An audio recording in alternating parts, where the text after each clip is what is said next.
नमस्कार विद्यार्थी मित्रांनो, आज आपण नोबेल पुरस्कार 2025 बघूया. नोबेल पुरस्कार याच्यावरती क्वेश्चन ना एक्झाममध्ये असतोच. प्रत्येक एक्झाममध्ये दिसतो. कंबाईनच्या एक्झाममध्ये किंवा सरळ सेवा एक्झाममध्ये नोबेल पुरस्कार रसायनशास्त्रातील कोणाला भेटला किंवा वैद्यकशास्त्रातील कोणाला भेटला, भौतिकशास्त्रातील कोणाला भेटला असं.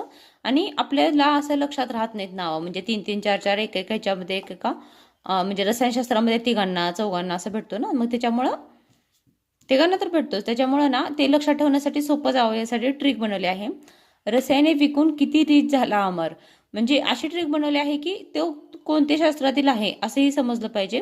म्हणजे रसायनशास्त्रे विकून किती रीत झाला अमर. रसायनेपासून रसायनशास्त्र लक्षात ठेवायचं. आणि किती, विकून हा सायलेंट आहे. कितीपासून सुसुमू कितागावा हे जपानचे आहेत. आणि रिच पासून रिचर्ड रॉबसन ऑस्ट्रेलियाचे आहेत. अमर म्हणजे ओमर एच यादी हे USA आहेत. तर लक्षात ठेवण्यासाठी सोपे आहे. वैद्यकशास्त्रातील नोबेल पुरस्कार आपण ट्रिकने बघूया. याची ट्रिक आहे, वैद्यकशास्त्रात मेरी फ्रेंड सीमा आहे. म्हणजे ते कोणत्या शास्त्रातील आहे ना हे सोपं करून देण्यासाठी अशी ट्रिक बनवलेली आहे. वैद्यकशास्त्रात मेरी फ्रेंड सीमा आहे, म्हणजे आपलं स्टोरी टाईप असं लक्षातही राहतं. मेरीपासून वैदिकशास्त्र आहे, ह्याच्यापासून वैदिकशास्त्र.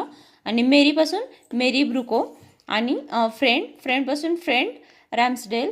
आणि सीमापासून सिमोन सॅकागुची. हे ट्रिक्सने लक्षात ठेवण्यासाठी खूप महत्त्वाचे आहेत आणि सहजासहजी लक्षात राहू शकतं ट्रिकने. ही ट्रिक तुम्ही वारंवार रिवाइज करा, म्हणजे तुमच्या सहज लक्षात राहील व एक्झाममध्ये हा प्रश्न चुकणार नाही.